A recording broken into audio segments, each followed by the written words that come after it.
Oke, boleh.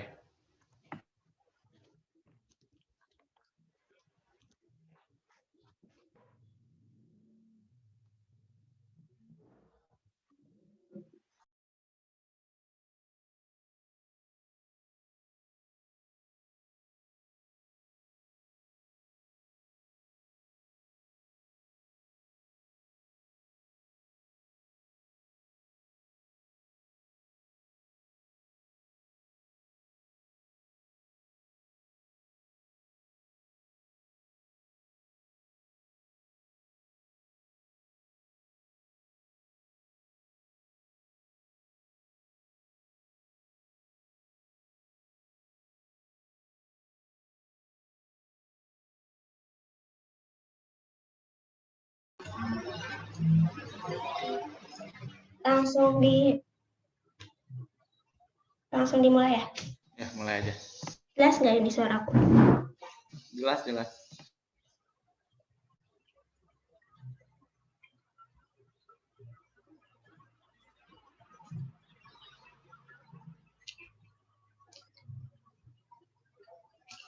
Bismillahirrahmanirrahim. Assalamualaikum warahmatullahi wabarakatuh.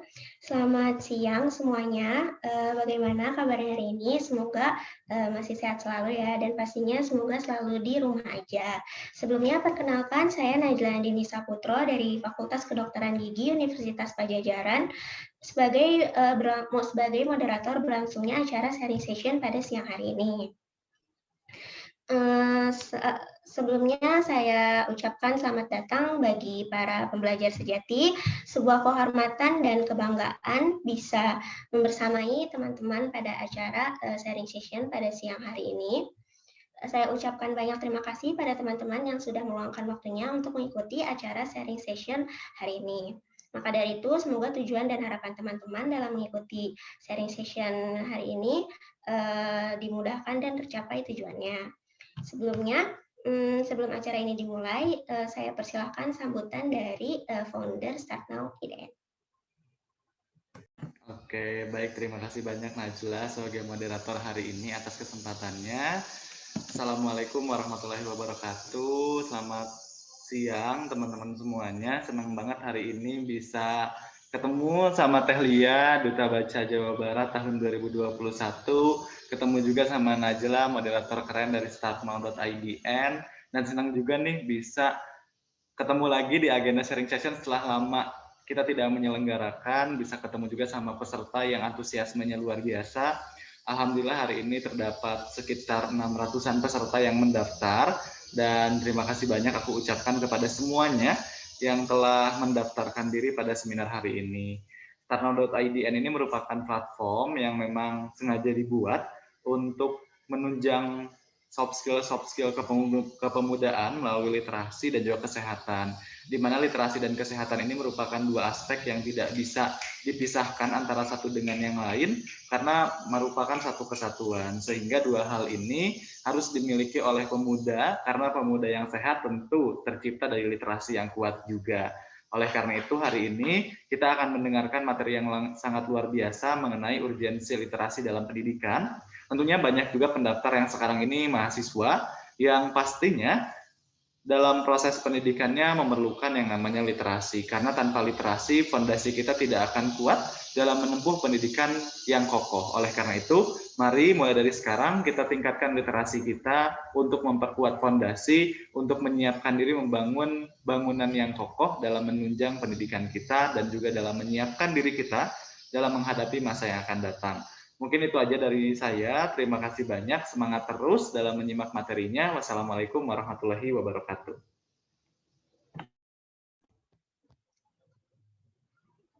Baik, terima kasih atas sambutannya dari founder Start Now IDN.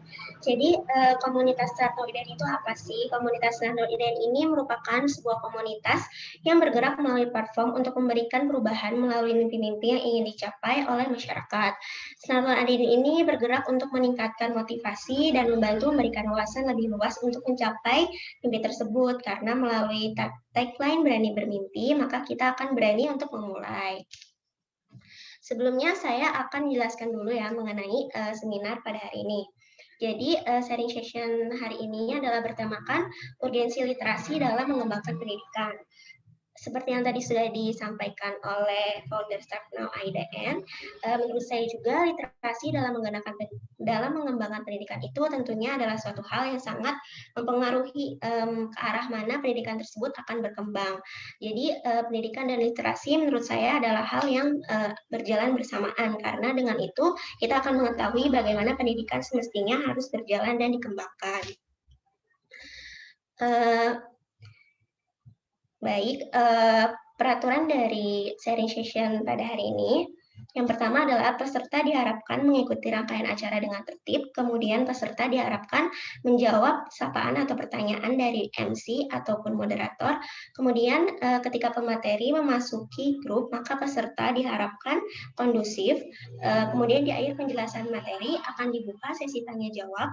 Lalu pertanyaan akan diajukan melalui personal chat ke moderator atau ke saya dengan menuliskan nama, instansi, dan pertanyaan. Kemudian pertanyaan akan ditampung terlebih dahulu oleh moderator dan kemudian pertanyaan akan dipilih oleh saya sendiri dan akan dijawab oleh pemateri. Lalu untuk susunan acaranya adalah yang pertama ada pembukaan, kemudian perkenalan materi, penyampaian materi, diskusi dan tanya jawab, kemudian closing statement, dan kemudian penutup. Maka dari itu langsung saja kita buka acara sharing session hari ini dengan membaca Bismillahirrahmanirrahim. Sebelumnya kita akan memperkenalkan CV dari pemateri kita hari ini.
Apakah sudah terlihat layarnya? Sudah.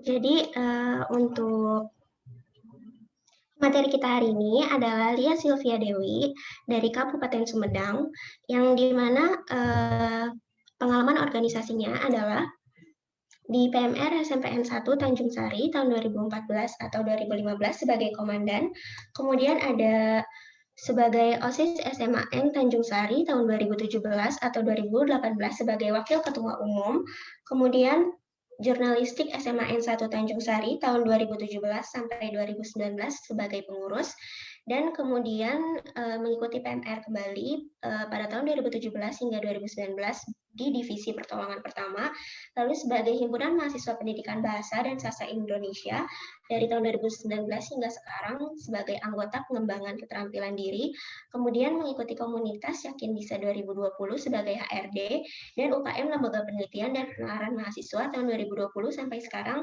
sebagai anggota. Kemudian untuk pengalaman literasinya,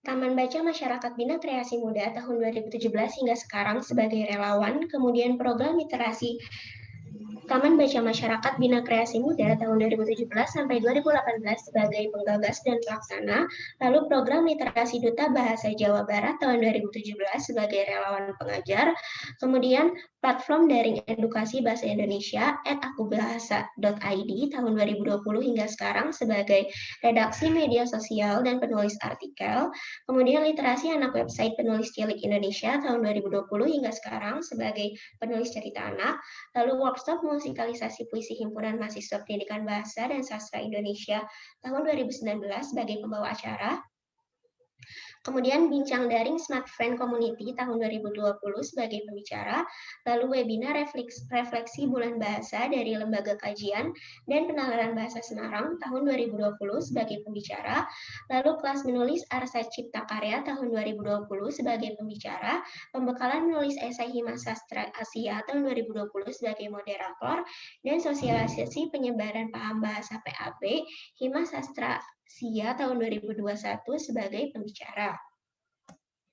Lalu untuk kejuaraannya, pernah mengikuti kejuaraan kepenulisan dan kebahasaan yang pertama, Akademia Remaja Kreatif Indonesia, 20 besar Cipta Cermen tahun 2016, kemudian juara Harapan 2, Duta Bahasa Jawa Barat 2017, pemenang unggulan Cipta Puisi Kala Merah Putih 2018, juara 1 Lomba Majawarta Sunda Kabupaten Sumedang tahun 2018, juara Harapan 2 Lomba Majawarta Sunda Jawa Barat tahun 2018, juara 1 Lomba Cipta Cermen Penerbit di Biner Media 2020, juara 1 Lomba Cipta Cerpen Ladi Trikarya 2020, juara 2 Lomba Menulis Esai FSBB Universitas Brawijaya 2020, dan 15 besar Lomba Karya Tulis Ilmiah Nasional Universitas Jember tahun 2020.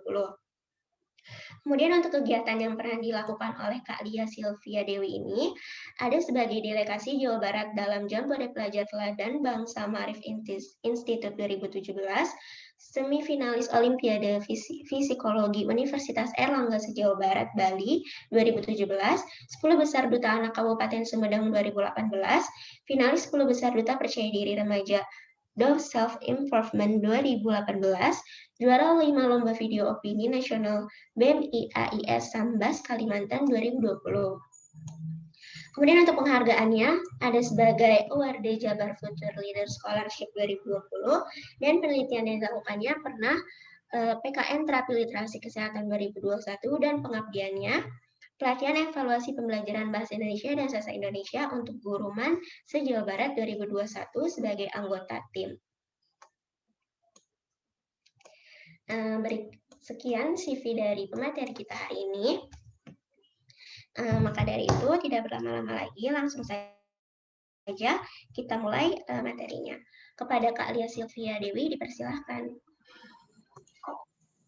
Halo Kak Najla, terima kasih sudah memaparkan riwayat hidup saya tadi.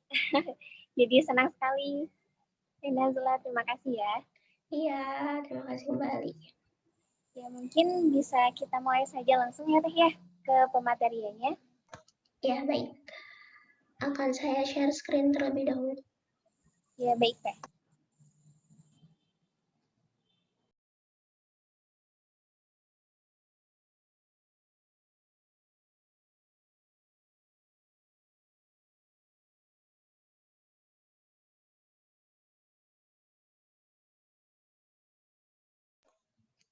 Sudah terlihat ya?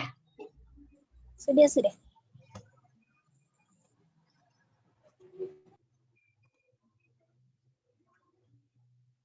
Baik, dipersilahkan kepada Kak Lia untuk memaparkan materinya hari ini.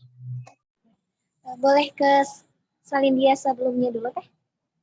Di slide sebelumnya.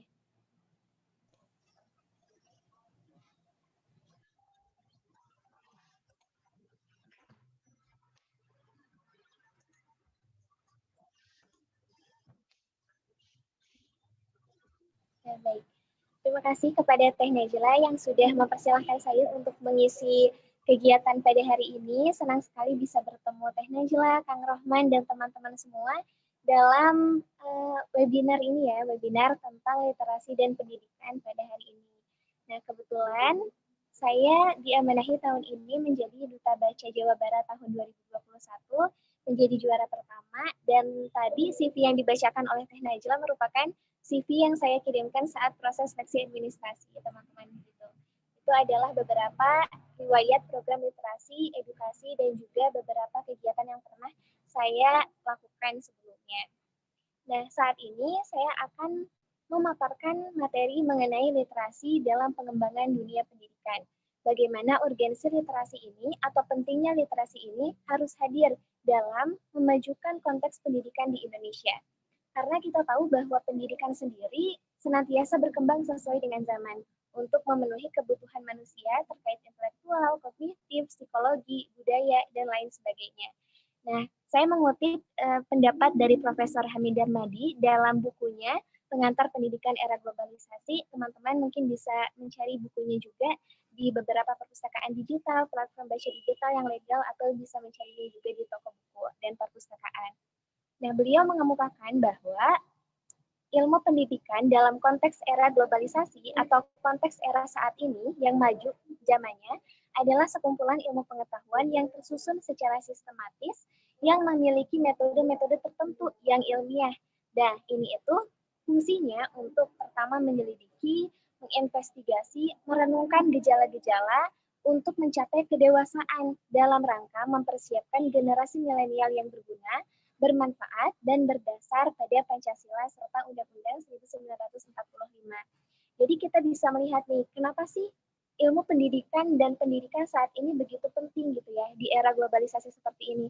Karena pendidikan juga mencakup suatu ilmu yang sistematis, di mana tujuannya sendiri bukan hanya untuk mencerdaskan kehidupan bangsa semata, tapi juga untuk mempersiapkan generasi milenial yang berguna, yang bermanfaat, dan sesuai dengan Pancasila dan Undang-Undang 1945. Jadi pendidikan juga senantiasa harus menciptakan para peserta didik untuk bisa memahami gejala-gejala, untuk bisa mengelola informasi yang dia dapatkan, supaya nantinya bisa diinterpretasikan dan diaplikasikan dalam kehidupannya sehari-hari.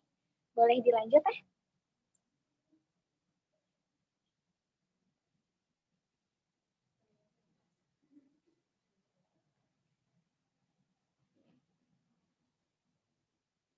Nah, tadi kita sudah membicarakan nih tentang ilmu pendidikan di era globalisasi. Era globalisasi tentu tidak pernah lepas dari abad ke-21 atau abad yang kita alami sekarang ya, waktu dari 2001 ke sana. Nah, bagaimana sih ciri-ciri abad ke-21 yang perlu kita perhatikan untuk kemudian dapat mencari tantangan dan peluang dalam ciri-ciri tersebut? Nah, yang pertama ini adalah tersedianya informasi dimanapun dan kapanpun. Maaf ya, ada salah ketik sedikit. Jadi betul teman-teman bahwa salah satu ciri abad ke-21 ini adalah kita bisa mengakses informasi dengan sangat mudah, tanpa terhalang oleh jarak, tanpa terhalang oleh waktu. Kita tidak lagi harus menunggu koran datang ke rumah, atau misalnya kita tidak harus lagi menunggu tayangan berita jam 12 siang gitu. Kita bisa menontonnya via YouTube, kita bisa melihat informasi koran lewat internet, dan bisa dilakukan kapanpun dan dimanapun. Selain itu, abad ke-21 juga mulai muncul dan mulai merebak implementasi penggunaan komputasi. Implementasi penggunaan komputasi ini maksudnya adalah pada saat ini media-media digital dan media-media komputer menjadi sarana yang paling utama dalam menyikapi komunikasi dan interaksi manusia, teman-teman.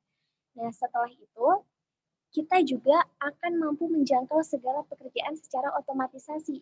Setelah tadi kita mulai merebak gitu ya kepada hal-hal yang berbau komputasi, saat ini kita mulai menjangkau pada segala pekerjaan yang otomatisasi. Cirinya apa? Ada beberapa pekerjaan yang pada abad ke-21 ini mulai tergantikan oleh mesin. Misalnya penjaga jalan tol, itu yang paling mudah kita temui sehari-hari ya. Penjaga jalan tol saat ini sudah menggunakan kartu elektronik yang tinggal ditempelkan, gerbangnya sudah membuka, dan tidak lagi memerlukan sumber daya manusia untuk menjaganya. Ini tentu menjadi sesuatu fenomena yang harus kita hadapi dan harus kita sikapi, karena mungkin di abad-abad selanjutnya itu akan teralihkan fungsi-fungsi manusia itu oleh mesin. Dan ini menjadi salah satu peluang sekaligus tantangan untuk kita. Dan yang terakhir, ciri abad ke-21 ini adalah bisa dilakukan secara komunikatif dari mana saja dan kemana saja. Jadi kita untuk mengkomunikasikan mengkomunikasikan diri dengan orang lain. Seperti saat ini kita ya bersua secara virtual itu bisa dilakukan di mana saja tanpa harus bertemu secara langsung, dan bisa dilakukan kapan saja karena lebih mudah, lebih efisien, dan juga tadi dikaitkan dengan penggunaan komputasi dan media digital. Nah, ciri-ciri abad ke-21 ini yang tadi saya paparkan itu sumbernya saya ambil dari Kementerian Pendidikan dan Kebudayaan Indonesia. Ada di website dan juga modul-modulnya, teman-teman. Boleh dilanjut ya? Setelah tadi kita mencermati nih peluang dan tantangan di abad ke-21, ciri-cirinya seperti apa dan bagaimana bentuknya. Sekarang kita akan fokuskan pendidikan di abad ke-21 itu seperti apa sih? Nah, pendidik dan peserta didik pada abad ke-21 ini memerlukan kecakapan yang kompleks, adaptif, fleksibel, dan terbuka untuk meningkatkan kompetensi pendidikan Indonesia. Kenapa seperti itu? Karena saat ini, pada abad ke-21 ini, permasalahan yang muncul semakin kompleks, heterogenitas pemikiran kita juga semakin kaya, kita bisa mencari sumber informasi dimanapun, dan kadang-kadang informasi itu kalau misalnya kita tidak mampu untuk membuka diri terhadap informasi yang bertentangan, justru akan menjadi bumerang tersendiri untuk kita. Jadi pendidikan itu harus bisa membuat peserta didik dan pendidiknya mengelola informasi secara adaptif, sesuai dengan kebutuhan, sesuai dengan kondisi yang diperlukan. Jadi fleksibel, cirinya itu harus fleksibel dan terbuka gitu, menerima kritik dan saran, menerima pembaruan, dan tidak berpikir kuno dengan mempertahankan pendapat pribadi yang mungkin saja itu keliru dan sudah ada teori-teori lanjutan untuk memperbaikinya gitu. Jadi pendidikan di abad ke-21 ini harus mempunyai ciri-ciri yang kompleks, memerlukan kecakapan yang kompleks. Nah, bagaimana sih supaya itu semua dapat diaplikasikan dalam pendidikan di Indonesia gitu ya. Yang pertama itu adalah pendidikan harus berpusat pada siswa.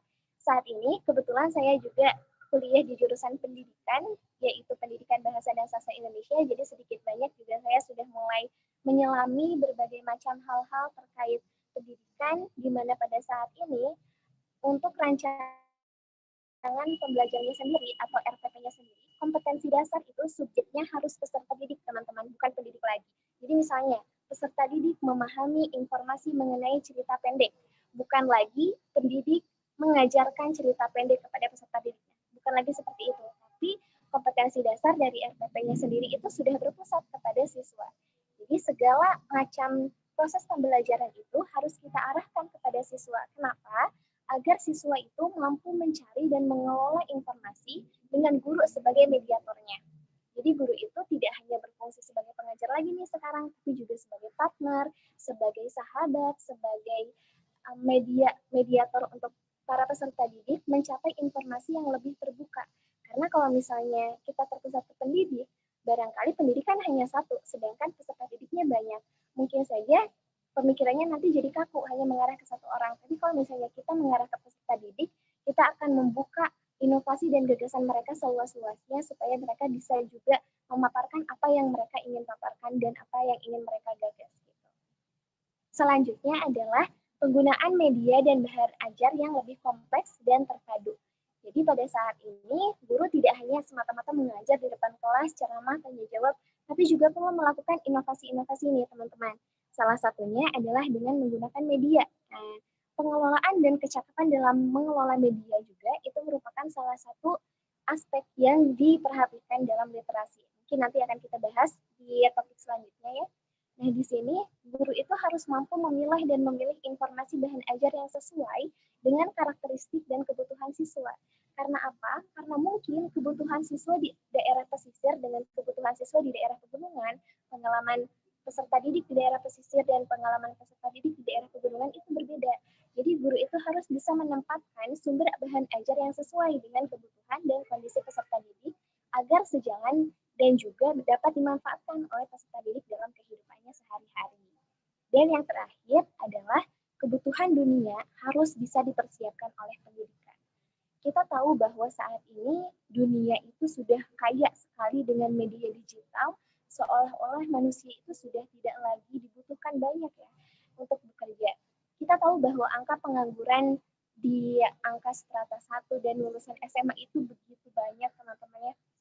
Begitu banyak, Dan ini yang harus disikapi, bahwa pendidikan itu memang tujuan utamanya adalah untuk mencerdaskan kehidupan bangsa. Tapi juga harus kita perhatikan bagaimana kebutuhan dunia ini, supaya kecerdasan para generasi bangsa ini dapat dimanfaatkan untuk memajukan kesejahteraan sosial, kesejahteraan dirinya, keluarganya, dan orang-orang di sekitarnya. Boleh dilanjut, Teh?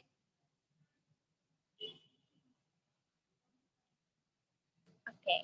Nah, tadi kita sudah berbicara tentang pendidikan. Sekarang kita kaitkan literasi dan pendidikan. Kenapa sih literasi itu diperlukan ya dalam dunia pendidikan?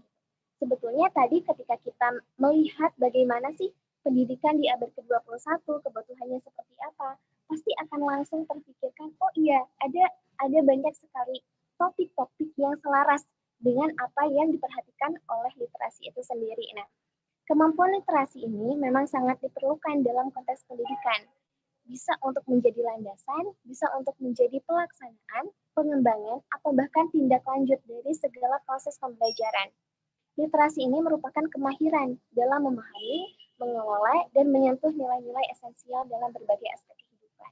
Jadi saat ini literasi itu fokusnya bukan hanya kepada ranah baca semata, bukan hanya kita bisa membaca dan itu membuat kita menjadi manusia yang sangat literat gitu, tidak teman-teman. Tapi literasi juga berfokus pada bagaimana masyarakat supaya memahami apa yang harus ia baca, bagaimana mengaplikasikan apa yang sudah ia baca, bukan hanya dalam satu konteks kehidupan, tapi juga dalam berbagai aspek kehidupan. Nah, kita lihat ada apa aja sih di slide berikutnya. Boleh dilanjut, Teh? Nah, dari Kemendikbud sendiri, itu sudah menggagas 6 jenis literasi dasar, di mana literasi ini sudah merambah ke berbagai bidang dan disesuaikan dengan kebutuhan, serta peluang dan tantangan dari abad ke-21 ini. Saya ambil pematerian dari literasi ini khususnya dari modul GLN Kemendikbud, ya, Gerakan Literasi Nasional, yang masing-masing jenis literasinya ini sudah ada modulnya sendiri, teman-teman. Bisa dicek di websitenya Kemendikbud yang asli ya, supaya dapat diunduh secara gratis dan juga dapat dibaca, dipahami indikator-indikator pelaksananya, serta konsep kegiatannya lebih lanjut. Tapi kita akan bahas juga saat hari ini. Nah, yang pertama itu ada literasi baca tulis. Yang kedua ada literasi numerasi. Yang ketiga ada literasi digital. Yang keempat ada literasi sains. Yang kelima ada literasi finansial. Dan yang terakhir ada literasi kewargaan dan kebudayaan. Bagaimana sih keenam literasi dasar ini dapat membantu memajukan dan juga melaksanakan program pendidikan di Indonesia? Bisa kita lihat di slide selanjutnya. Boleh lanjut, Teh? Nah, dari literasi yang dasar yang memang sangat dasar untuk bisa memahami literasi-literasi selanjutnya gitu ya. Ada literasi baca tulis. Konteks dari literasi baca tulis saat ini itu bukan hanya mengacu kepada bagaimana kita mengeja huruf A, B, C, D, E, lalu merangkainya menjadi suatu kata, menjadi kalimat, dan menjadi wacana, tapi juga bagaimana kita mampu memilah dan memilih bagaimana metode bacaan yang sesuai dengan jenis bacaannya. Misalnya kita ingin membaca sebuah novel, tidak mungkin kita membacakan novel dengan teknik bersuara atau teknik baca nyaring gitu ya, tidak mungkin. Tapi kalau misalnya kita ingin membacakan dongeng kepada anak-anak sebelum tidur, itu sangat diajarkan untuk melakukan membaca dengan suara yang nyaring gitu. Jadi literasi baca tulis ini adalah bagaimana upaya kita untuk mampu menerapkan kebutuhan kita, atau misalnya kita mampu membaca sesuatu yang sesuai dengan kebutuhan kita dan menggunakan media atau metode bacaan yang tepat. Misalnya kita ingin membaca sesuatu secara lebih efisien, bisa kita gunakan media gawai. Tapi kalau misalnya kita ingin membaca secara cetak dan lebih kompleks sesuai dengan edisinya, mungkin kita bisa membaca di koran dan majalah gitu, teman-teman. Nah, di literasi baca tulis sendiri, ini ada 5 prinsip pengembangan. Yang pertama itu adalah keutuhan dan kemenyeluruhan atau holistik, di mana keutuhan itu adalah literasi baca tulis ini harus bersifat utuh gitu ya. Jadi mencakup berbagai hal, mencakup berbagai aspek kehidupan, di mana memang semua bidang ilmu pengetahuan tentu saja memerlukan sumber bacaan yang valid ya. Disinilah literasi baca tulis bekerja. Ia harus mampu utuh dan menyeluruh dan menyentuh berbagai aspek atau sendi-sendi kehidupan di berbagai bidang. Bidang kesehatan, bidang pendidikan, bidang budaya misalnya, dan itu harus diterapkan. Pada bidang pendidikan sendiri, literasi baca tulis tentu sangatlah penting karena anak-anak dapat memahami informasi ketika dia sudah membaca buku, ketika dia sudah mampu mengeja, dan mereka akan menjadi cerdas ketika mereka memahami gagasan dalam buku tersebut. Jadi baca tulis di sini utuh dan menyeluruh itu harus bisa merangkul berbagai kebutuhan dan aspek kehidupan, khususnya di dunia pendidikan di mana peserta didik juga memiliki minat yang berbeda-beda, dan pendidik atau pendidikan harus mewadahi dan memfasilitasi itu supaya mereka bisa berkembang sesuai dengan potensi dan bakatnya masing-masing. Lalu yang kedua ada keterpaduan atau terintegrasi. Nah, seperti tadi, literasi baca tulis juga harus terpadu nih. Saat ini atau di topik ini terpadunya itu adalah harus terpadu terhadap literasi lainnya. Karena mau tidak mau literasi baca tulis memang menjadi landasan dari literasi-literasi selanjutnya yang akan kita bahas. Dan yang ketiga ada keberlanjutan atau sustainabilitas, di mana literasi baca tulis ini harus terus berlanjut sesuai dengan zaman. Misalnya pada saat dulu tahun 1960-an, mungkin saja fokus pemerintah adalah untuk memberantas buta aksara, di mana fokus literasi baca tulisnya itu adalah untuk mengeja huruf-huruf menjadi kata gitu. Tapi karena sekarang hanya sedikit sekali yang tidak bisa membaca gitu ya, maka literasi baca tulis ini harus berlanjut. Kedepannya juga harus begitu, harus terus berlanjut sesuai dengan kebutuhan dan juga urgensi zaman. Selanjutnya ada kontekstualitas, di mana literasi baca tulis ini juga harus sesuai dengan konteks, di mana literasi ini harus diterapkan sesuai dengan tadi kondisi dan situasi yang dibutuhkan. Gitu. Jadi pada konteks-konteks tertentu, literasi baca tulis seperti apa nih yang kira-kira dibutuhkan? Apakah literasi membaca dengan membaca keseluruhankah? Apakah literasi membaca dengan membaca gagasan utamanya sajakah? Atau misalnya tentang menulis. Kontekstualitas ini berarti misalnya saat ini yang sedang hangat atau misalnya yang sedang urgent untuk dituliskan itu apa sih? Kita bisa menggunakan literasi baca tulis pada konteks-konteks tersebut. Dan yang terakhir ada responsif terhadap kearifan lokal. Jadi literasi baca tulis juga senantiasa harus menjunjung tinggi kearifan lokal. Kita bisa menyisipkan budaya-budaya kita, nilai-nilai dan norma-norma budaya Indonesia dalam literasi baca tulis. Misalnya kita membaca buku tentang budaya atau novel-novel yang ada kaitannya dengan budaya gitu. Tidak harus secara khusus merujuk ke novel lokal, tapi mungkin untuk novel-novel yang menyentuh nilai atau norma kehidupan juga itu bisa dimasukkan ke dalam makna responsif terhadap kearifan lokal. Gitu teman-teman, untuk literasi baca tulis. Dan untuk pendidikan sendiri, tentu literasi baca tulis ini juga harus memperhatikan kesesuaian terhadap kognitif atau pengembangan kognitif dan psikologi siswa. Jadi bagaimana literasi baca tulis ini membedakan bahan bacaan dan bahan tulisan dari kelas 1 itu berbeda dengan kelas 2. Kelas 2 berbeda dengan kelas 3. SD berbeda dengan SMP, SMP berbeda dengan SMA, dan selanjutnya supaya literasi baca tulis ini itu berkembang untuk mengembangkan kognitif merekanya juga. Jadi tidak hanya menghiasi pendidikan, tapi juga memajukan pendidikan itu sendiri. Nah, boleh dilanjut ya? Nah, selanjutnya ada literasi numerasi. Nah, teman-teman, setelah tadi kita berbicara tentang ejaan, huruf, atau kata gitu ya, baca tulis, ya esensinya seperti itu. Sekarang kita akan berbicara tentang literasi numerasi. Literasi numerasi itu apa sih? Nah, literasi numerasi itu seringkali dikaitkan dengan kecakapan terhadap matematika ya, di mana anak-anak akan banyak sekali yang dianggap pintar ketika mereka sudah menguasai ilmu matematika. Tapi pada konteks literasi numerasi itu berbeda hakikatnya dengan matematika murni. Literasi numerasi ini adalah suatu bentuk kecakapan.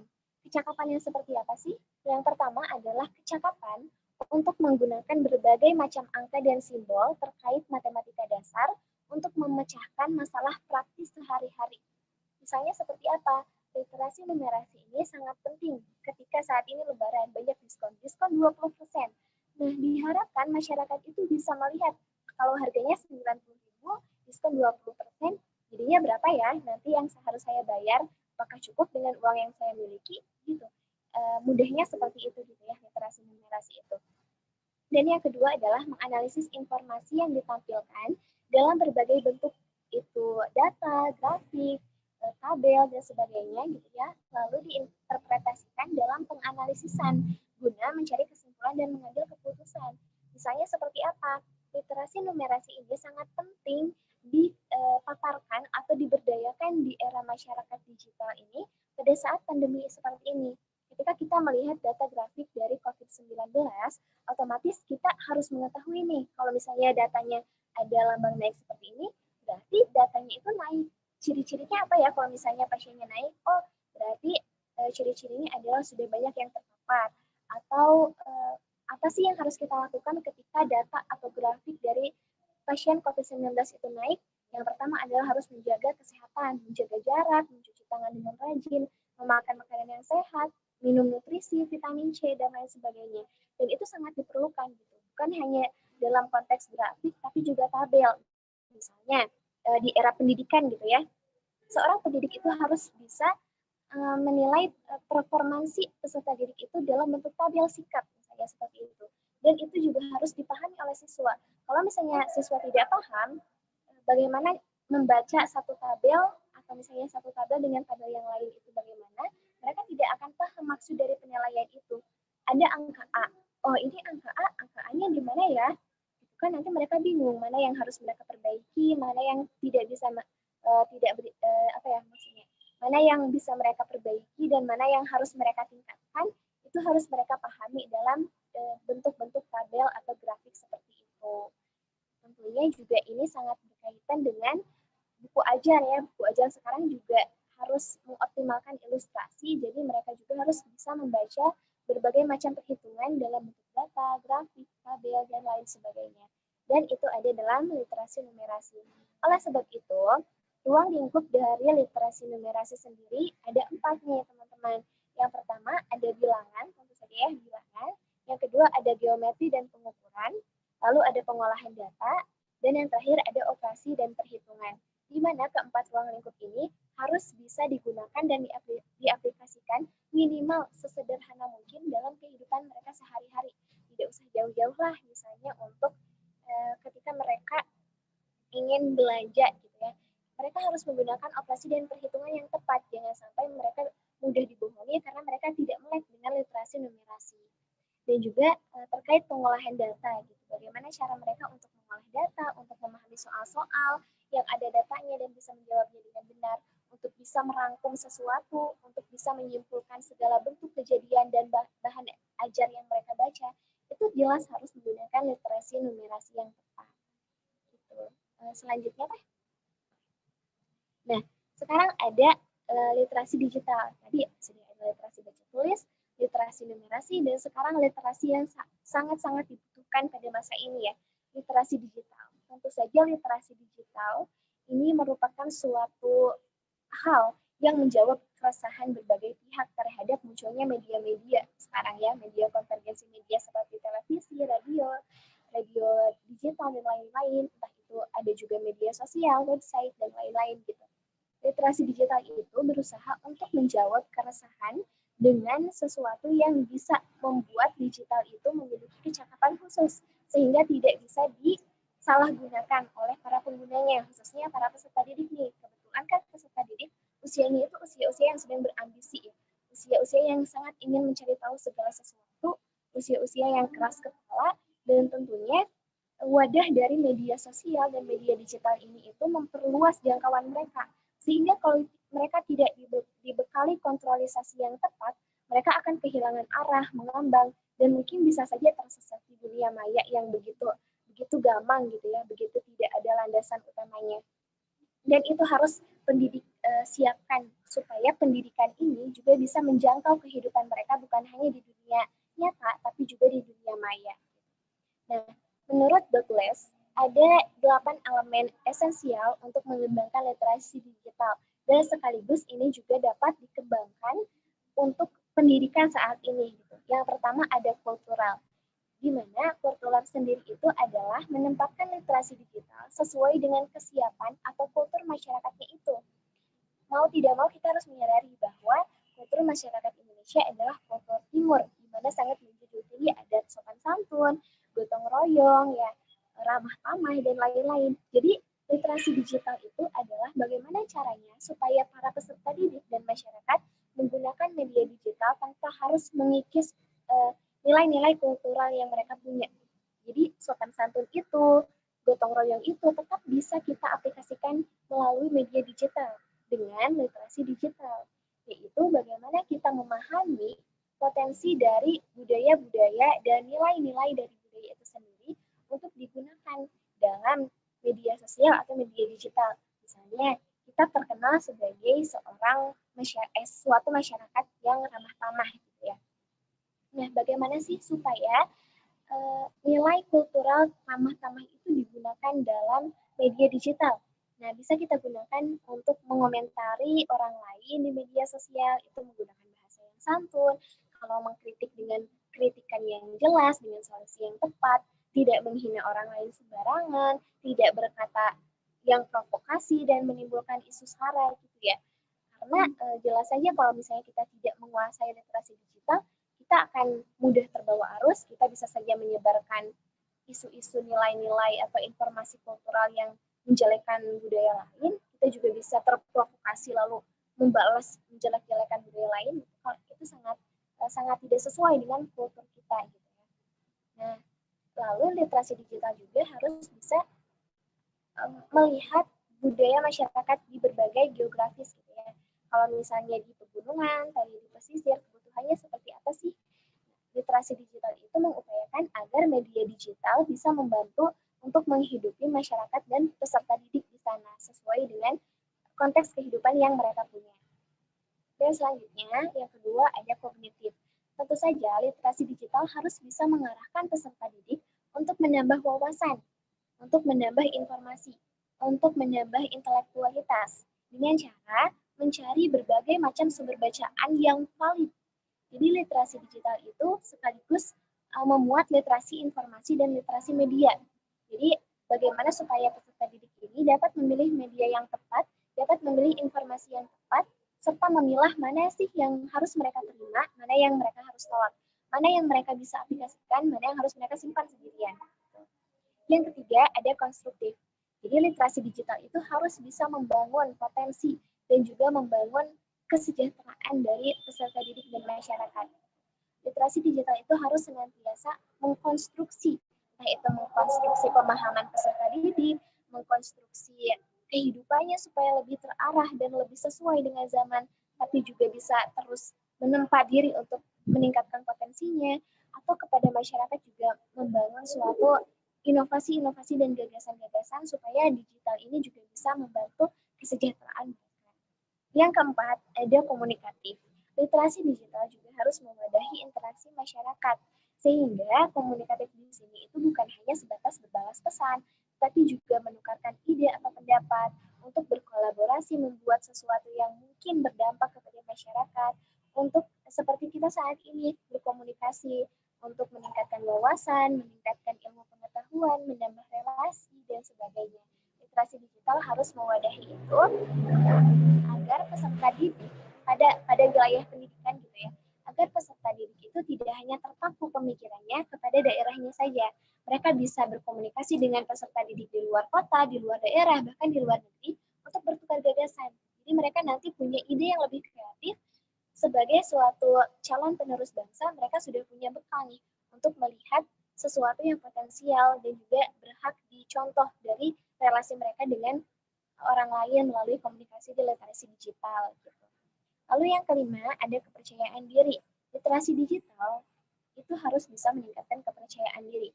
Untuk orang-orang yang tidak terlalu percaya diri ya, misalnya nih, untuk peserta didik yang tidak terlalu percaya diri, mempresentasikan sesuatu secara umum di depan banyak orang, mereka mungkin bisa membuat video dan membuat YouTube tentang konten edukasi untuk menceritakan pengalaman mereka terkait pendidikan, untuk menceritakan apa yang mereka ketahui atau informasi yang mereka dapatkan gitu. Jadi kepercayaan diri ini juga harus dipupuk dalam literasi digital. Gunanya adalah agar masyarakat dan peserta didik di Indonesia itu tidak kuper ya, tidak kurang pergaulan, tapi menjadi masyarakat yang percaya diri, yang bisa berkomunikasi dengan siapapun, yang pandai untuk mengemukakan gagasan dan idenya. Supaya apa? Supaya apa yang ia pikirkan itu bisa berdampak pada lingkungan sekitar. Dan yang keenam, ada kreatif. literasi digital juga harus memuat suatu kreativitas, di mana saat ini juga banyak sekali platform-platform digital untuk untuk memberikan manfaat kepada masyarakat. Jadi kreatif di sini bukan hanya memunculkan sesuatu pembaruan, tapi bagaimana juga untuk memperbarui kompetensi kita sebagai seorang manusia yang harus terus maju, harus terus berganti sesuai dengan zaman, dan harus terus meningkat. Dan yang ketujuh ada kritis. Literasi digital itu harus sekaligus mencakup bagaimana supaya kita kritis menyikapi pengelolaan media digital. Kita harus kritis memilih tontonan, kita harus kritis memilih mana hal yang kita tonton itu yang perlu kita contoh dan yang tidak. Kita harus mampu memilih bagaimana supaya kita bisa mencari media yang tepat agar kita mampu bersikap kritis terhadap informasi itu sendiri. Dan yang kedelapan itu adalah kita harus bertanggung jawab secara sosial. Kita menyadari bahwa literasi digital ini adalah tanggung jawab kita bersama.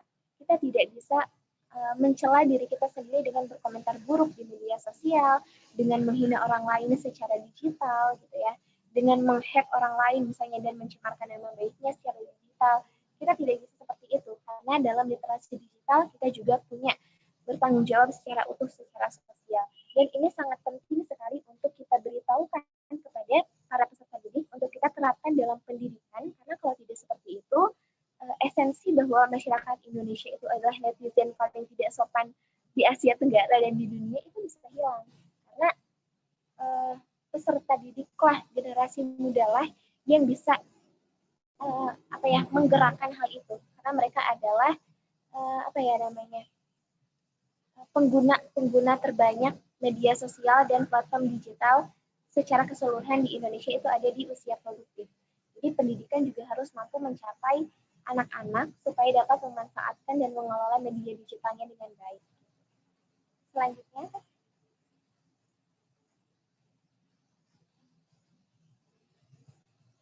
selanjutnya ada literasi sains. Ini tentunya akan sangat berkaitan erat dengan pendidikan, karena pendidikan saat ini tadinya berpusat kepada siswa, otomatis mereka itu harus dibekali pengetahuan dan kecakapan untuk mampu mengidentifikasikan sesuatu secara ilmiah, mengidentifikasikan pertanyaan, memperoleh pengetahuan baru, menjelaskan fenomena ilmiah, entah itu fenomena alam atau sosial ya, dan juga mengambil kesimpulan dari fenomena itu berdasarkan fakta. Supaya apa? Supaya mereka itu tidak mudah termakan hoax, supaya mereka tidak mudah menyebarkan informasi yang palsu dan terjerumus kepada ilmu pengetahuan yang sebetulnya tidak valid. Gitu. Nah, mereka itu harus memahami karakteristik sains, kesadaran bagaimana sains dan teknologi itu dapat membentuk lingkungan alam, intelektual, dan juga budaya, serta kemauan untuk terlibat pada isu-isu yang berkaitan dengan sains. Jadi sekarang itu ada metode pembelajaran scientifical kan ya, di mana para peserta didik itu harus mencari sesuatu permasalahan atau fenomena untuk kemudian dikaji secara ilmiah. Jadi mereka tidak asal mengambil informasi dari blog gitu ya, dari website yang tidak resmi. Itu harus diminimalisir karena mereka harus dibekali ilmu pengetahuan yang valid supaya apa yang mereka dapatkan itu mereka bisa gunakan secara bijak dan juga baik. Supaya apa yang mereka dapatkan itu bisa diaplikasikan secara tepat fungsi, tepat sasaran, tepat guna, tepat waktu, dan lain-lain gitu. Harus secara ilmiah karena apa? Karena kalau tidak secara ilmiah, itu para peserta didik akan termakan oleh informasi-informasi yang menyesatkan. Para peserta didik itu menjadi suatu sasaran empuk ya bagi beberapa oknum untuk menyebarkan paham-paham yang tidak sesuai dengan kebutuhan dan juga kultur kita sebagai orang Indonesia. Dan itu harus dicegah betul oleh pendidikan. Jadi pendidikan harus menerapkan literasi sains ini sebaik mungkin, bukan hanya di mata pelajaran IPA, tapi di seluruh mata pelajaran. Bahasa Indonesia, pendidikan olahraga, IPS, terus apalagi sejarah, itu harus dikaji lagi bagaimana supaya literasi sains ini diterapkan secara betul agar para siswa dan para peserta didik dari TK sampai perguruan tinggi itu dapat mengelola sesuatu secara ilmiah sesuai dengan kecakapan kognitif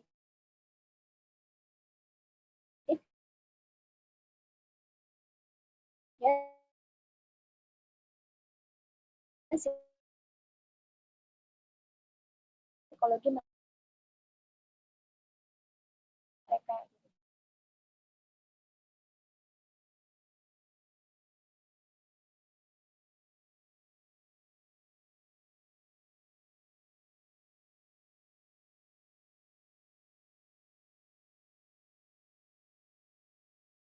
Terkait dana, aset, dan juga keuangan gitu.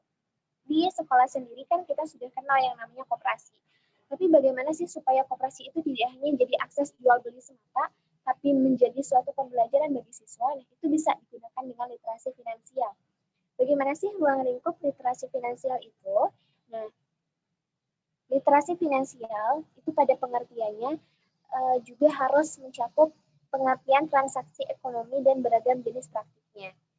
Jadi, para peserta didik itu tidak hanya diperkenalkan bagaimana cara membeli dan menjual, tapi juga bagaimana sih transaksinya, transaksi secara digital yang tepat seperti apa supaya tidak dibohongi gitu ya, supaya tidak tertipu. Transaksi di ATM itu seperti apa sih supaya aman dan juga tidak menjadi sasaran empuk bagi orang-orang yang jahat. Gitu. Transaksi yang langsung itu seperti apa sih yang baiknya, etikanya seperti apa, praktiknya seperti apa, supaya transaksi ekonomi ini dapat berjalan sesuai dengan kebutuhan dan mereka itu tidak salah dalam menerapkan praktiknya dalam kehidupan mereka sehari-hari. Nah, selanjutnya adalah pengenalan sumber daya ekonomi, entah itu sumber daya alam atau sumber daya manusia. Jadi, para peserta didik itu harus diperkenalkan bagaimana sih sumber daya alam yang dapat dijadikan sumber daya ekonomi, gitu. Apa saja yang boleh dijual, apa saja sih, apa yang boleh didaur ulang, apa saja sih, apa saja yang harus dipertahankan dan tidak boleh dirusak demi ekonomi gitu. Misalnya hutan ya, hutan tidak boleh dirusak semata-mata untuk mencapai keuntungan, tapi harus diberdayakan supaya hutan itu tetap memfasilitasi kita makhluk hidup untuk bernafas, misalnya seperti itu ya. Jadi literasi finansial itu mencakup berbagai aspek, berbagai keuntungan yang bukan hanya konteksnya itu keuangan, tapi juga sosial juga. Nah, selanjutnya ada pengenalan konsep belanja sebagai kebutuhan dasar. Jadi peserta, bagaimana sih supaya masyarakat kita itu tidak konsumtif gitu, itu harus dimulai dari pendidikannya terlebih dahulu. Bagaimana pendidikan mengajarkan kepada para siswa untuk menentukan skala prioritas, menentukan moderasi yang tepat, menentukan ilmu konsumen yang diharapkan seperti apa. Gitu. Jadi mereka, para peserta didik itu mulai terlatih untuk memilah barang yang mereka perlukan dan yang mereka inginkan, mana sesuatu yang harus segera mereka beli, mana sesuatu yang ini mah nanti aja deh belinya karena belum terlalu butuh. Bagaimana sih ilmu konsumen yang tepat, bagaimana cara menghitung pemasukan dan pengeluaran yang bijak gitu ya, untuk konsep belanja ini seperti apa, itu harus diperkenalkan dalam dunia pendidikan. Selanjutnya ada pengenalan konsep menyimpan dan dalam terminologi tradisional dan modern. Bagaimana supaya pendidik itu diperkenalkan untuk menyimpan aset, uang, atau barang berharga mereka secara tradisional atau modern. Secara tradisional apakah itu dengan menyimpannya sendiri gitu ya, atau secara modern menyimpannya sebagai uang digital, menyimpannya di mobile banking, dan bagaimana sih mengatur itu semua agar tertata rapi supaya kita tidak boros dalam penyimpanan itu. Teknik untuk mengecek sesuatu atau mengecek dana yang kita punya itu seperti apa gitu. Jadi para peserta didik itu sudah mulai diarahkan untuk menyimpan dan menjaga apa yang mereka punya supaya nanti ketika mereka dewasa mereka tidak sembrono dalam mengambil keputusan khususnya terkait finansial. Nah, yang kelima ada pengenalan konsep berbagi dengan berbasis kepada kearifan lokal, ajaran agama, dan negara. Jadi literasi finansial ini juga semata-mata bukan hanya bagaimana cara kita mendapatkan, menyimpan, dan menggunakan uang, tapi bagaimana kita membagikan uang kita kepada orang-orang yang membutuhkan, kepada lembaga yang membutuhkan, kepada situasi yang membutuhkan. Jadi dana yang kita gunakan ini dapat berdampak juga terhadap kesejahteraan sosial, kesejahteraan orang-orang di sekitar kita. Tentunya hal ini sesuai ya dengan konteks kita sebagai masyarakat yang gotong royong, yang beragama, karena setiap agama pasti memiliki ajaran untuk berbagi kepada sesama. Dan yang terakhir ada pengenalan konsep mengenai praktik tidak baik dan kejahatan finansial. Jadi para peserta didik itu harus diarahkan agar tidak mudah diiming-iming keuntungan yang besar. Mereka tidak mudah untuk menyimpan modal pada bodong misalnya, atau mereka tidak mudah untuk berbisnis dengan orang-orang yang tidak atau belum mereka kenal dengan baik, gitu. Takutnya kan ditipu ya, atau misalnya uangnya diambil, barangnya tidak datang. Bagaimana supaya para peserta didik itu bisa mengupgrade dirinya, menginovasikan produk atau usahanya secara baik dan bijak, secara jujur, dan menghindari kejahatan finansial, itu juga harus dilakukan dalam konteks dunia pendidikan. Selanjutnya deh.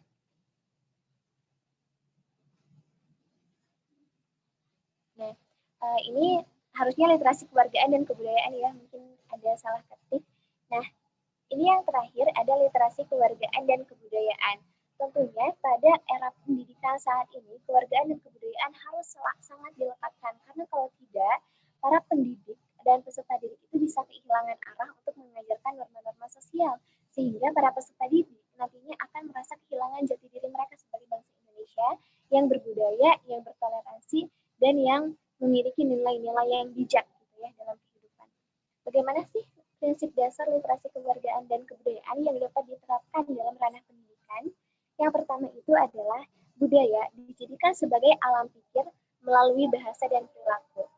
Jadi pada saat pendidikan, dalam menggunakan bahasa dan berperilaku itu harus serta-merta menjunjung tinggi budayanya.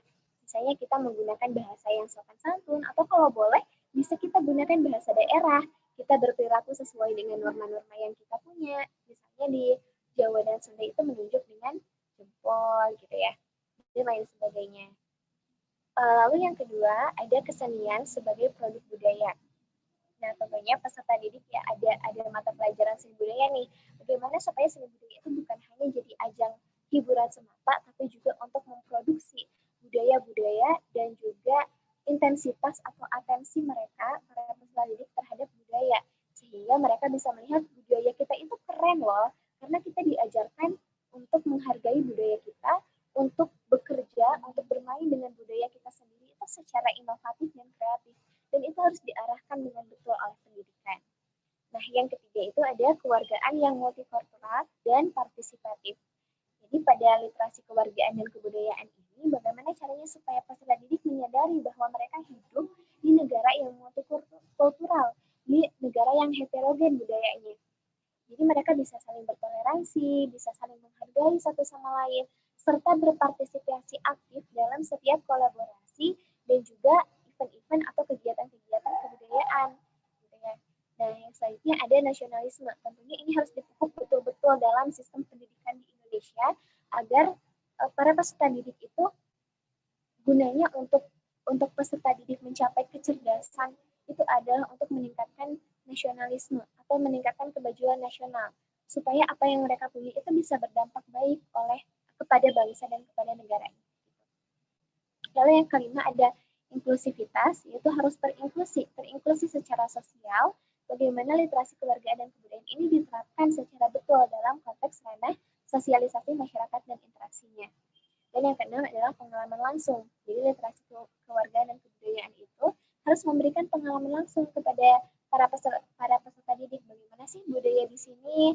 Kita bisa melakukan studi tour atau melakukan praktik, gitu ya. Kita bisa berkomunikasi dengan orang yang budayanya kita sasar. Misalnya sekolah saya ingin mengetahui kebudayaan di Papua, itu boleh sekali dengan berkomunikasi dengan orang-orang Papua langsung, dengan mempertunjukkan musik atau tarian khas Papuanya, gitu. Jadi memberikan pengalaman yang utuh kepada peserta didik dan pendidikan. Selanjutnya, nah, literasi ini adalah solusi dalam pendidikan ya. Seperti yang tadi, literasi keenam jenis literasi itu berupaya untuk menerima tantangan dari ciri-ciri abad ke-21 supaya para peserta didik itu mampu beradaptasi gitu ya, beradaptasi dengan baik. Selanjutnya teh. Nah, mungkin itu saja yang bisa saya paparkan terkait urgensi literasi gitu ya, penerapan dan juga pentingnya literasi dalam konteks pendidikan di Indonesia. Dan bahwa sejatinya pendidikan itu bukan hanya perlu mendewasakan peserta didik, tapi perlu mendewasakan diri untuk bisa terus mendidik dan membuat kita terdidik. Begitu Teh Najla pematerian dari saya. Terima kasih, mohon maaf apabila ada kekeliruan atau kesalahan, barangkali ada pertanyaan, boleh sekali kita diskusikan bersama. Karena literasi dan pendidikan juga adalah kebutuhan kita bersama. Gitu.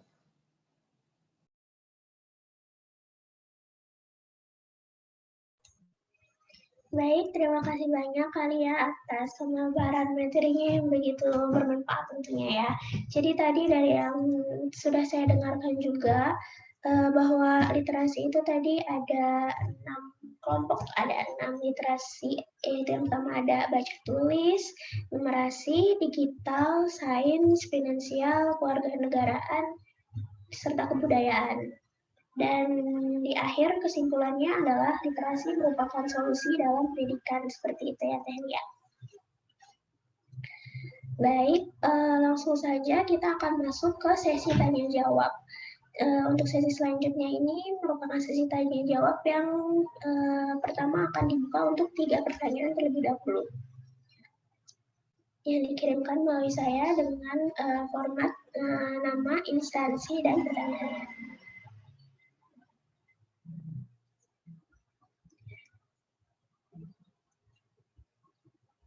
Langsung saja untuk pertanyaan yang pertama ada dari Dwi Setio Marianti, Universitas Muhammadiyah Tangerang.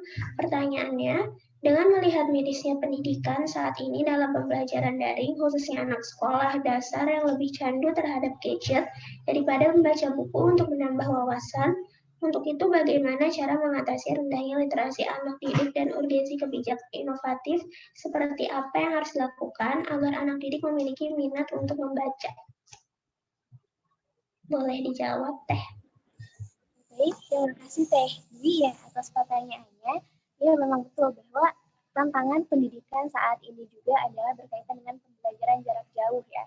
Karena mungkin kita sering nih Zoom, kameranya dimatikan, kita ya main media sosial ya.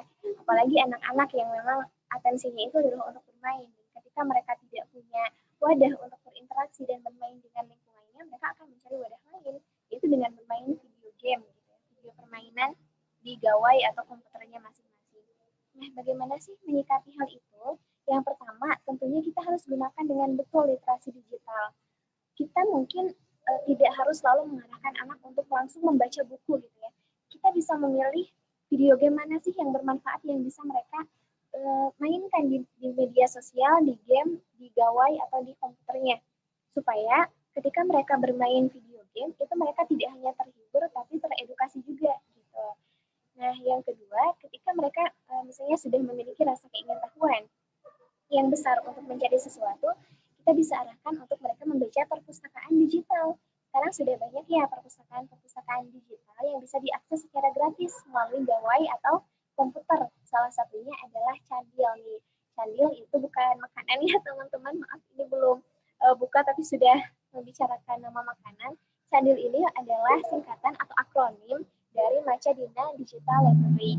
Ini adalah perpustakaan digital yang digagas oleh Dinas Perpustakaan dan Kearsipan Daerah Provinsi Jawa Barat dan bisa diunduh serta ada tersedia banyak sekali pustaka anak yang betul-betul bergambar, betul-betul berilustrasi, ada fitur-fitur yang bisa membuat mereka coret-coret gitu ya di bukunya dan bisa dihapus, ada untuk stabilonya supaya mereka bisa melihat mana ya gagasan utamanya atau tokoh dari cerita ini siapa ya gitu. Itu bisa dilakukan secara lebih menyenangkan ya. Jadi membaca itu harus kita optimalkan supaya anak-anak tidak merasa membaca itu jenuh, membosankan, tapi mereka bisa berkreativitas, mereka bisa bermain dengan bahan bacaan itu. Nah, ketika mereka sudah memiliki minat dengan bacaan, kita bisa memperkenalkannya juga kepada buku-buku cetak. Kita bisa menambah wawasan mereka dengan membaca majalah, dengan novel-novel anak, dengan buku-buku ensiklopedia anak, misalnya seperti itu. Jadi kita harus melihat betul nih cara yang tepat gitu, karena tidak semua anak bisa langsung diarahkan untuk membaca buku. Mereka harus ditemani dulu, mereka harus dibimbing dulu supaya mereka nyaman dengan kehadiran kita, supaya mereka juga nyaman dengan kehadiran mereka sendiri. Jadi mereka tidak asing, karena mungkin mereka banyak sekali bermain video game karena merasa tidak ada kerjaan, gitu. Tidak ada yang harus dicari tahu, tidak ada yang membuat penasaran. Jadi udahlah main game aja seru. Gitu. Kita harus ubah bahwa yang seru itu bukan cuma main video video game loh, bisa juga membaca. Kita bisa menggunakan bahan bacaan untuk bermain juga, misalnya teka-teki. Saya pernah nih dengan adik-adik saya di rumah ya, dengan keponakan dan juga sepupu, supaya mereka membaca, saya bikin petualangan gitu. Jadi clue-cluenya itu dari sumber bacaan, dibikin petanya, mereka cari ke sini, oh ada clue, dibaca cluenya seperti apa, kira-kira jawabannya seperti apa. Lalu kalau misalnya betul, boleh melanjutkan ke langkah selanjutnya. Itu kita bikin aja seseru mungkin. Jadi permainannya juga kita sekaligus bisa memadukan permainan dengan bacaan gitu. Nah, kalau misalnya juga kita punya inovasi dan gagasan, kita bisa bikin media pembelajaran baik itu digital maupun tradisional untuk bacaan. Kebetulan saya juga sedang merancang media monopoli baca gitu ya. Jadi supaya mereka itu, para anak-anak bisa bersosialisasi, bermain, serta turun gitu ya, menggerakkan badannya itu, sekaligus untuk membaca juga. Jadi mereka bisa bermain dengan membaca. Membaca itu jadi seru gitu dalam perspektif mereka. Dan ini akan sangat memudahkan mereka untuk mencari informasi karena mereka senang dan nyaman dengan aktivitas itu. Mungkin begitu Teh dari saya. Baik, terima kasih Tania atas jawabannya. Langsung ke pertanyaan selanjutnya.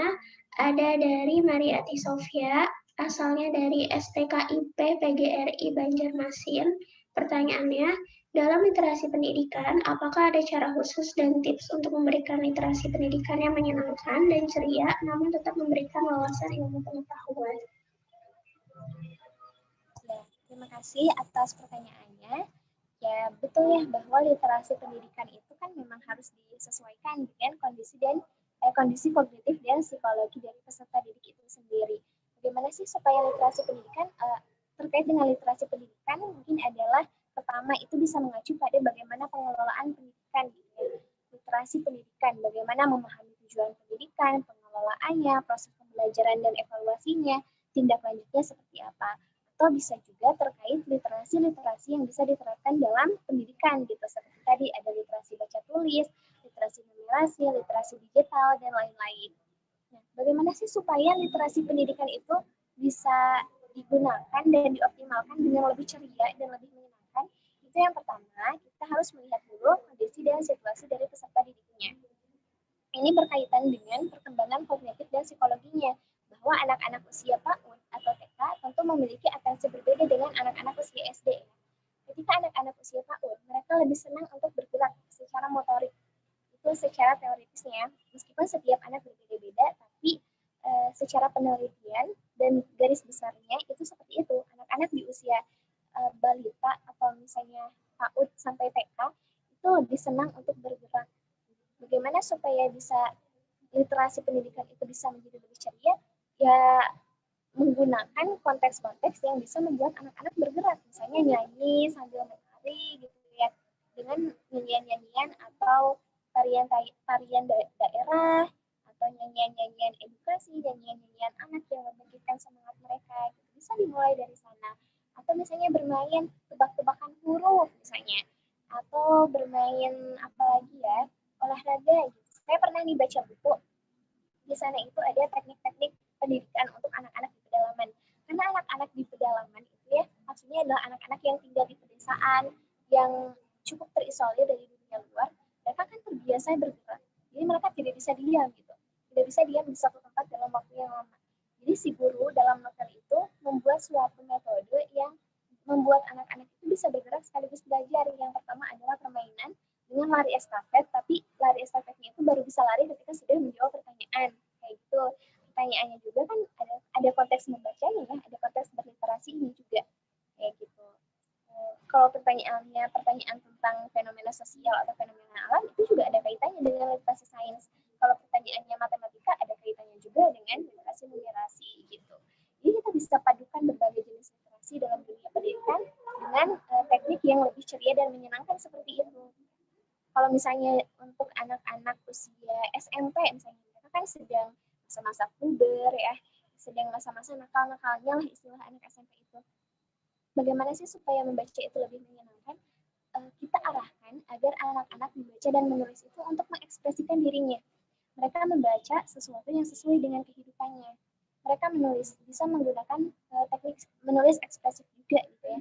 teknik menulis ekspresif ini digunakan supaya para peserta didik atau para penulis dari penulis ekspresif ini dapat menuangkan gagasan dan menuangkan curahan hatinya secara tertulis, dan itu dalam penelitian itu sangat baik gitu ya untuk meningkatkan ketenangan, kenyamanan mereka dan kepercayaan mereka terhadap diri mereka sendiri. Itu bisa dilakukan dengan cara seperti itu, ya lebih menyenangkan gitu ya. Dan kalau misalnya anak SMA itu sudah mulai tuh intelektualnya biasa, kita bisa arahkan mereka untuk keluarkan potensinya masing-masing. Lalu kita arahkan untuk mereka berliterasi sesuai dengan potensi atau kemampuan yang mereka miliki. Kita bisa arahkan untuk mengikuti perlombaan, untuk mulai diarahkan memilih jurusan yang tepat saat perkuliahan, untuk mulai diajak berbincang yang lebih serius gitu ya. Jadi pendidikan yang ceria dan menyenangkan ini juga harus mengandalkan komunikasi yang efektif antara peserta didik dan pendidik, supaya proses pembelajaran itu tidak hanya berjalan satu arah, tapi dua arah. Tidak hanya berjalan secara kaku, tapi juga fleksibel. Jadi para peserta didik juga bisa nyaman dengan proses pembelajarannya itu. Supaya literasi mereka juga, mereka nggak itu dong, nggak gurunya tuh nggak bilang, ayo anak-anak kita harus menguasai literasi ini, nggak harus kayak gitu, tapi disisipkan gitu ya, disisipkan dalam proses pembelajaran sehari-hari yang lebih komunikatif, lebih baru, menggunakan sesuatu yang menarik perhatian mereka sesuai dengan usianya, dan tentunya adalah ramah kepada mereka. Tidak mendiskriminasi mereka kalau misalnya mereka membuat suatu kekeliruan atau kesalahan, tapi justru membuat mereka merasa, oh dengan kesalahan itu saya bisa kok menjadi lebih baik, karena saya percaya setiap orang mampu menerima saya, dan saya bisa belajar, terus belajar, untuk memenuhi kecakapan hidup saya. Gitu, Teh. Terima kasih, Teh. Untuk pertanyaan selanjutnya ada dari Rahmat Sumedang. Bagaimana meningkatkan literasi untuk kalangan remaja? Ya, baik. Terima kasih ya kan. Kebetulan saya juga dari Sumedang gitu ya. Senang sekali banyak yang ikut juga teman-teman. Nah, untuk remaja gitu ya, literasi ada beberapa pilihan nih sebetulnya. Kalau misalnya kita fokusnya mau ke literasi fiksi atau literasi baca tulis yang ranahnya ke fiksi, kita bisa arahkan mereka untuk bukan hanya membaca tapi juga menulis cerita, supaya mereka itu otomatis kalau misalnya mau menulis, mencari inspirasi itu kan juga harus dengan bacaan. Mereka mau tidak mau juga membaca. Nah, mereka boleh membaca sesuatu yang sesuai dengan kebutuhan dan keingintahuan mereka gitu. Kalau misalnya bolehlah sedikit-sedikit ada romantisnya gitu, tapi jangan sampai cerita itu mengarah ke sesuatu yang nakal gitu ya, sesuatu yang membuat unsur-unsur yang tidak pantas untuk dibuat dalam suatu pendidikan gitu. Boleh kita menarik hubungan romantis antara orang tua dan anak, antara sahabat, antar teman gitu. Kita bisa menarik mereka untuk menulis dan membaca dalam waktu bersamaan. Terus yang kedua, kita bisa gunakan media sosial atau media digital untuk menarik perhatian mereka. Remaja itu kan mau diakui ya, banyak sekali remaja yang mau diakui. Mereka akan melakukan sesuatu ketika mereka bisa diakui karena melakukan sesuatu itu. Nah, kita harus mengarahkan bahwa dengan melakukan sesuatu yang terpendidik gitu ya, berpendidikan dan beredukasi, mereka juga bisa diakui. Misalnya apa? Lu ajak mereka membuat konten YouTube bareng-bareng gitu. Membuat konten YouTube bareng-bareng atau ngobrol siaran radio atau podcast. Isinya misalnya bisa tentang hubungan orang tua dengan anak, bagaimana meraih mimpi, bagaimana mengatur pola hidup yang sehat gitu. Itu kan mereka harus mencari informasi itu juga dari membaca dulu, itu membaca tanda-tanda, literasi sains ya, membaca fenomena-fenomena dan gejala sosial, membaca buku, literasi baca tulis. Terus misalnya membaca data-data atau grafik-grafik, literasi numerasi. Ya. Jadi otomatis ketika kita mengarahkan mereka kepada suatu praktik yang beredukasi dan juga sesuai dengan perhatian mereka, itu kita bisa menggunakan berbagai jenis literasi dalam satu waktu bersamaan tanpa harus menerangkan kepada anak-anak, kamu harus membaca ini, kamu harus melihat ini, kamu harus ini enggak, tapi sesuai dengan bagaimana sih pemahaman mereka, bagaimana kemauan mereka gitu. Karena remaja kan umur-umur yang tidak mau dipaksa ya, umur yang pengennya itu sendiri, pengen melakukan sesuatu sendiri, dan kita wadahi itu, kita wadahi keinginan mereka, kita wadahi keinginan mereka untuk mengaktualisasi diri, untuk memperkenalkan diri kepada dunia, untuk menampilkan bakat dan potensinya, supaya mereka bisa terus belajar, bisa terus berliterasi, sekaligus mereka tidak minder dengan kemampuannya. Karena ketika kita mampu berliterasi dengan tepat, kemampuan apapun yang kita punya itu dapat dioptimalkan dengan sebaik-baiknya. Dan kita bisa membanggakan itu dan juga menggunakan itu untuk memberikan sesuatu yang bermanfaat kepada orang lain. Gitu, Teh. Baik, terima kasih Teh. Sebagai pertanyaan penutup nih, ada dari saya ingin bertanya Teh. Kalau yang untuk literasi finansial itu baiknya kita mulai mempelajari hal-hal seperti itu dari kapan gitu Teh? Ya, berkaitan dengan literasi finansial, sebetulnya semua literasi itu perlu pertama kali diajarkan itu pada konteks keluarga ya, karena keluarga adalah madrasah pertama anak-anak, sekolah pertama anak-anak, di mana keluarga itu adalah lingkungan pertama dan terdekat bagi seorang anak. Jadi diusahakan literasi finansial itu dilakukan ketika mereka mulai mengerti ingin membeli sesuatu. Nah, anak-anak itu kan suka pengen ya, kalau pengen itu nangis, itu pengennya diturutin gitu. Kalau misalnya kita terus menuruti keinginan mereka, ketika besar mereka tidak akan mampu menentukan skala prioritas. Jadi diusahakan ketika anak sudah mulai memahami ingin sesuatu, kita arahkan sesuatu itu penting tidak ya untuk dibeli, sesuatu itu bisa membuat mereka lebih sehat nggak ya gitu, atau misalnya sesuatu itu memang betul-betul dibutuhkan nggak ya, dan mereka juga harus diarahkan untuk misalnya membeli makanan manis seminggu 2 kali aja ya gitu, sesuai dengan jadwal, atau membeli mainan sebulan sekali aja ya, supaya mereka yang pertama bisa menentukan skala prioritas, yang kedua mereka bisa berlatih untuk menyimpan aset yang mereka punya. Ini nanti akan berkaitan dengan menabung. Ketika mereka terbiasa untuk menjaga barang-barang yang mereka punya, mereka juga akan menjaga uang yang mereka punya sebaik mungkin. Jadi nantinya tidak akan boros, menabungnya juga tidak akan asal nabung gitu ya, tapi mereka akan memperhatikan mana tabungan yang aman, mana tabungan yang mereka tidak akan rugi dengan memasukkan uang mereka ke sana. Gitu. Nah selanjutnya, ketika mereka mulai mengerti mata uang, ya, harusnya diperkenalkan bahwa misalnya, jadi mereka itu tidak asal beli. Gitu. Misalnya sebulan itu harus maksimal habis berapa gitu. Jadi mereka tidak memboros-boroskan uang. Itu terkait literasi finansial ya. Harus digunakan sedini mungkin. Nah, barulah ketika mereka sudah mulai beranjak ke usia remaja, usia dewasa, mereka mulai diarahkan untuk satu bisa menabung ke bank, dua bisa berbisnis dengan orang tuanya, atau misalnya nanti ya ketika usia 17 tahun ke atas bisa diarahkan untuk membuat produk, untuk memulai bisnis, dan bagaimana literasi finansial itu memperkuat diri entrepreneurship dan juga wirausaha mereka supaya tidak mudah down ketika finansial mereka sedang buruk, tapi justru itu menjadi pemicu atau pembangkit mereka. Jadi ketika literasi finansial itu sudah diperkenalkan sejak kecil melalui sesuatu yang mungkin sering kita abaikan, itu dapat melatih mereka untuk berfinansial secara baik ketika mereka sudah dewasa. Gitu Teh jawabannya. Baik, terima kasih banyak Teh Lia atas jawabannya, sangat terbantu dan sangat bermanfaat sekali. Nah, karena sudah di akhir acara, dan boleh sedikit closing statement dari Kak Lia. Baik, mungkin sebelum closing statement, saya mau berterima kasih kepada Teteh, kepada Kang Rahman, dan juga kepada seluruh teman-teman. Semoga kita senantiasa diberkahi oleh kesehatan, keberkahan, dan juga kebahagiaan. Semoga kita selalu diberkahi dengan kekuatan ya untuk menjalani hari-hari kita, dan mohon maaf apabila pematerian hari ini tadi banyak yang salah ketik atau banyak yang tidak tertulis secara baik gitu ya, mohon maaf, tapi semoga pematerian ini baiknya bisa diambil oleh teman-teman dan dapat dimanfaatkan. Nah, closing statement dari saya adalah terapkan apa yang kita bisa, terapkan apapun yang kita punya itu untuk mengoptimalkan diri kita. Jangan pernah malu untuk mempunyai suatu potensi, tapi galilah sesuatu dengan cara berliterasi agar potensi kita itu dapat berdaya guna.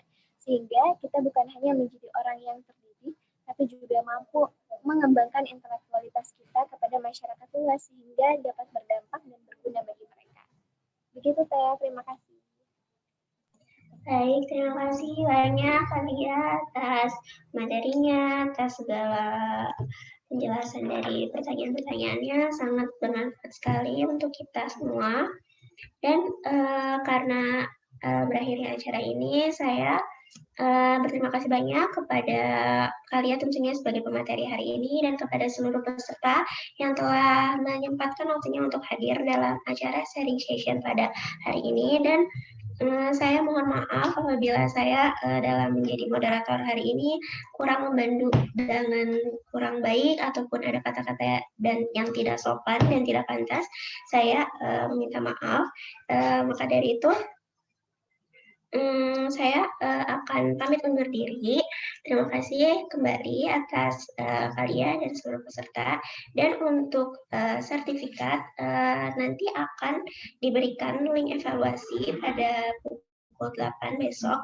Dan untuk mendapatkannya wajib untuk mengisi link evaluasinya. Baik, sekian dari saya. Saya pamit undur diri. Terima kasih. Wassalamualaikum warahmatullahi wabarakatuh.